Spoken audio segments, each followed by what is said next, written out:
નમસ્તે વિદ્યાર્થી મિત્રો, આજે આપણે ધોરણ 6 ગણિત વિષયમાં પ્રકરણ 8 દશાંશ સંખ્યાઓનો વિગતવાર અભ્યાસ કરીશું.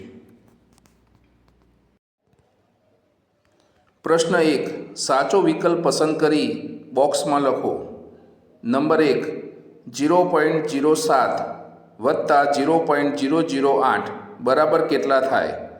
તો અહીં બે દશાંશ સંખ્યાઓનો સરવાળો કરવાનો છે, માટે તેનો જવાબ 0.078 આવશે. માટે તેનો જવાબ છે સી. નંબર 2 0.7625 કઈ બે સંખ્યાઓ વચ્ચે આવે છે? તો અહીં 0.7625 એ 0.76 અને 0.763ની વચ્ચે આવે છે, માટે તેનો જવાબ છે ડી. નંબર 3 15.8 ઓછા 6.73 બરાબર કેટલા થાય? અહીં બે દશાંશ સંખ્યાઓની બાદબાકી કરવાની છે, જે બંનેની બાદબાકી કરતો આપણને 9.07 જવાબ મળે છે, માટે તેનો જવાબ છે બી.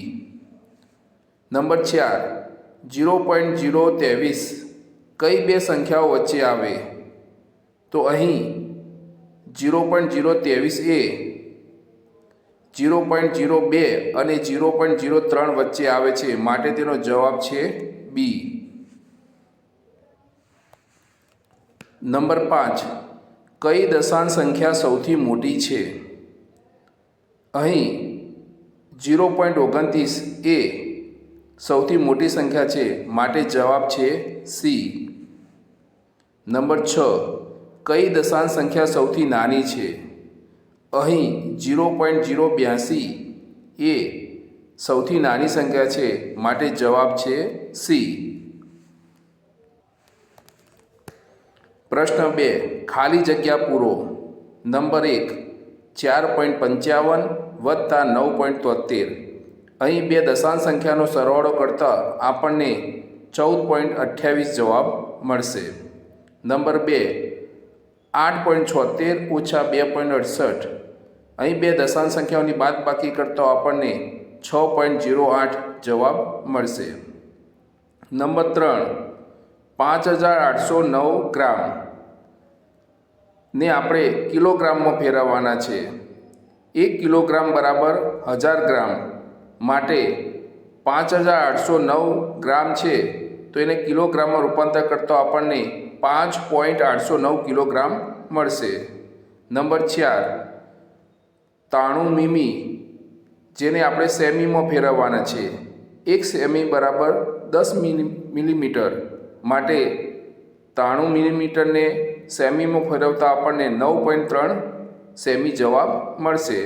નંબર 5 725 પૈસા બરાબર ખાલી જગ્યા રૂપિયા. તો અહીં આપણે પૈસાને રૂપિયામાં ફેરવવાના છે, તો 1 રૂપિયો બરાબર 100 પૈસા થાય, માટે 725 પૈસા બરાબર 7.25 રૂપિયા થશે. પ્રશ્ન 3 નીચેના વિધાનો ખરા છે કે ખોટા તે જણાવો.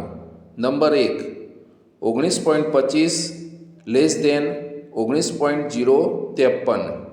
અહીં આપણને બે દશાંશની સરખામણી કરી છે, જેમાં 19.053ને મોટા બતાવ્યા છે, પરંતુ આ બંને દશાંશમાં મોટી સંખ્યા 19.25 છે, માટે આપેલ વિધાન ખોટું છે. નંબર 2 42.28 ઓછા 3.19 બરાબર 39.09 જવાબ મળે છે, માટે વિધાન સાચું છે.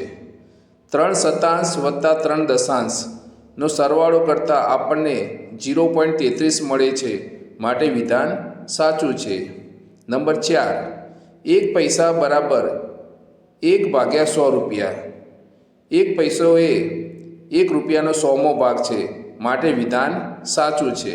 નંબર 5 1.033 બરાબર 1.09 જે શક્ય નથી, માટે વિધાન ખોટું છે. પ્રશ્ન 4 આપેલ માહિતીનો ઉપયોગ કરીને ગણતરી કરો. અહીં આપણને બોક્સમાં જુદી જુદી રાશિ જેવી કે નાણાં, અંતર તેમજ વજનના નાના અને મોટા એકમો વચ્ચેનો સંબંધ આપેલો છે. આ સંબંધનો ઉપયોગ કરીને આપણે ગણતરી કરવાની છે. નંબર 1, 2 રૂપિયા 5 પૈસાને દશાંશ સ્વરૂપે કેવી રીતે લખશો? અહીં આપણે 2 રૂપિયાને એમના એમ રાખીશું અને 5 પૈસા છે તેને રૂપિયામાં ફેરવતા 2 રૂપિયા વત્તા 5 ભાગ્યા 100 રૂપિયા લખાશે, જેને 2.05 રૂપિયા સ્વરૂપે દર્શાવીશું. નંબર 2, 340 મીટરને કિમીમાં કેવી રીતે લખશો?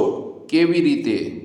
અહીં મીટરને કિલોમીટરમાં ફેરવવાના છે, તેથી 340 મીટર બરાબર 340 ભાગ્યા 1000 કિલોમીટર બરાબર 0.340 કિલોમીટર.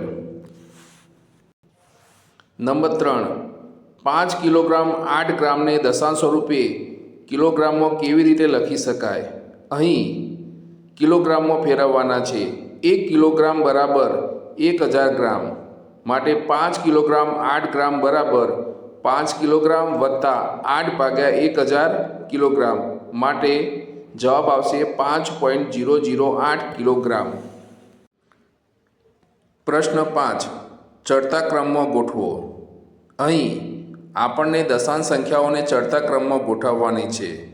હંમેશા ચડતા ક્રમમાં કોઈ પણ સંખ્યાને ગોઠવીએ તો સૌપ્રથમ નાની સંખ્યા આવશે.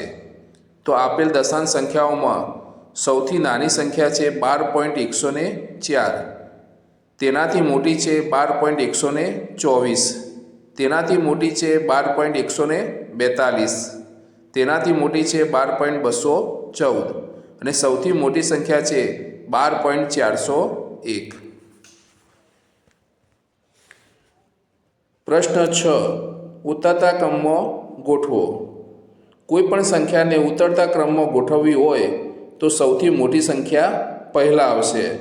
તો આપેલ દશાંશ અપૂર્ણાંકમાં સૌથી મોટી સંખ્યા 22.1 છે, તેનાથી નાની સંખ્યા 20.42 છે, તેનાથી નાની સંખ્યા 2.2 છે, તેનાથી નાની સંખ્યા 2.023 છે અને સૌથી નાની સંખ્યા 2.0226 છે. પ્રશ્ન 7, 1, 3, 5 અને 8નો એક જ વાર ઉપયોગ કરીને એક કરતાં નાની 4 અંકની મોટામાં મોટી દશાંશ સંખ્યા બનાવો. સૌપ્રથમ આપણે રકમને સમજીએ. અહીં આપણને 1, 3, 5 અને 8નો એક જ વાર ઉપયોગ કરવાનો છે અને એવી સંખ્યા બનાવવાની છે જે એક કરતાં નાની હોય અને 4 અંકની મોટામાં મોટી દશાંશ સંખ્યા હોય. તો આપણે સૌપ્રથમ આપણને જે અંકો આપ્યા છે તેને ઉતરતા ક્રમમાં ગોઠવીશું અને એના કારણે આપણને જવાબ મળશે 0.8531.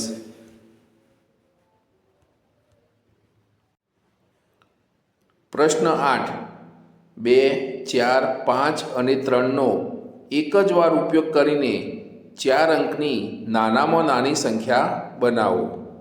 તો સૌપ્રથમ આપણે જે અંકો આપેલા છે તે અંકોને ચડતા ક્રમમાં ગોઠવીશું. અહીં આપણે એક કરતાં નાની સંખ્યા બનાવવાની છે, માટે મળતી સંખ્યા 0.2345 છે.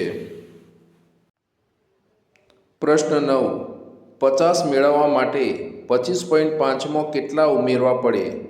અહીં આપણે જવાબ 50 લાવવાનો છે, એટલે કે 25.5 સંખ્યા છે એની અંદર કેટલા ઉમેરીશું તો આપણને જવાબ 50 મળશે.